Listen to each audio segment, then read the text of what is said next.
नमस्कार, जोहार। धुनकुलिया युवा में आप सभी का स्वागत है। 25 दिसंबर को भारत सरकार ने संथाली भाषा के ओलची की लिपि में भारत के संविधान को प्रकाशित किया है। आज इसी के यात्रा कथा को सुनते हैं। आखिर ओलची की लिपि के आविष्कार से संविधान को ओलची की लिपि में लिखने तक आखिर किस तरह के पड़ाव मिले हैं, उसी पर आज हम लोग केंद्रित रहेंगे। अगर हम लोग बात करें संथाली जनजाति की, तो संथाली जनजाति मुख्यतः झारखंड, बिहार, पश्चिम बंगाल, उड़ीसा, आसाम इन क्षेत्रों में केंद्रित हैं। इन क्षेत्रों में इनकी जनसंख्या की तादाद ज़्यादा है। 2000 इसके अलावा भी अगर हम लोग बात करें विदेशों में, तो जैसे बांग्लादेश, भूटान, नेपाल, यहाँ भी इनकी जनसंख्या है। 2011 की जनगणना के अनुसार देश में लगभग 70 लाख से ज़्यादा लोग संथाली बोलते थे। संथाली लिपि की खोज सबसे पहले 1925 में 1925 में उड़ीसा के मयूरभंज के एक स्कूल टीचर थे पंडित रघुनाथ मुर्मू जी, उन्होंने किया था। उन्होंने कहा कि अपनी विरासत और परंपराओं को तभी बचाया जा सकता है जब उसको अपनी लिपि द्वारा लिखा जाए, अपनी भाषा की एक लिपि हो।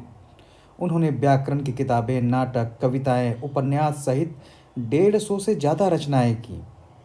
उन्होंने अपने नाटक बिदु चंदन में ओलची की लिपि को एक दिव्य उत्पत्ति की कहानी, किस तरह से उसकी उत्पत्ति हुई, उस कहानी को दिखाया। पंडित रघुनाथ मुर्मू ने वास्तव में संथाली भाषा को एक नया आयाम दिया।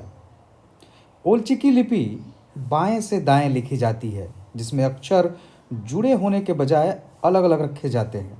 हर अक्षर को संथाली भाषा की प्राकृतिक ध्वनियों से मेल खाने के लिए डिज़ाइन किया गया है। इस लिपि में 30 मूल अक्षर हैं, जिनमें 6 स्वर है और 24 व्यंजन है। आगे जाकर संथाली भाषा को 2023 में 8वीं अनुसूची में 92वें संविधान संशोधन अधिनियम के तहत शामिल किया गया। 2005 में भारत की साहित्य अकादमी ने संथाली में उत्कृष्ट साहित्य कृतियाँ होती हैं संथाली में, उनके लिए हर साल पुरस्कार देना शुरू किया। और इस तरह के जो कदम थे, उन्होंने संथाली साहित्य को संरक्षित करने और उसके विकास में महत्वपूर्ण भूमिका निभाई है। अब आते हैं संविधान को संथाली भाषा में लिखने को लेकर।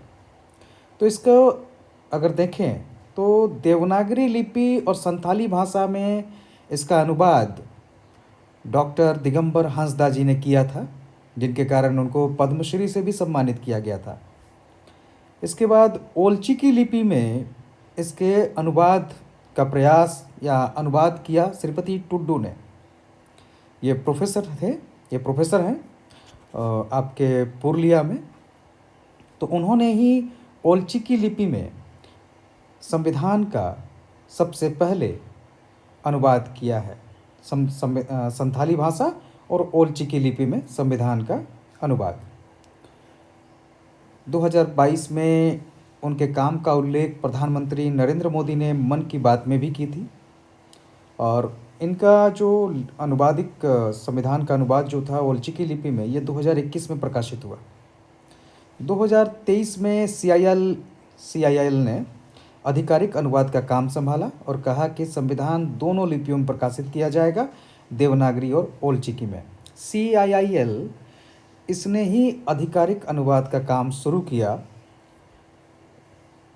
संथाली भाषा ओलचिकी लिपि में संविधान का। अंततः 2025 में जब ओलचिकी लिपि का शताब्दी वर्ष मनाया जा रहा है, तो विधि एवं न्याय मंत्रालय के तत्वाधान में भारत की राष्ट्रपति श्रीमती द्रौपदी मुर्मू ने अटल जी के जन्म दिवस पर 25 दिसंबर, जो अटल जी का जन्म दिवस है, इस अवसर पर राष्ट्रपति भवन में संथाली भाषा में संविधान को प्रकाशित किया, उसको लोगों के सामने रखा। राष्ट्रपति भवन में संथाली भाषा में एक समारोह आयोजित करके ओलची की लिपि में भारत के संविधान को प्रकाशित किया गया।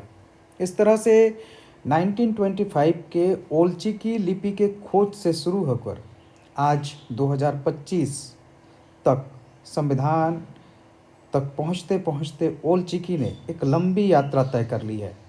धन्यवाद।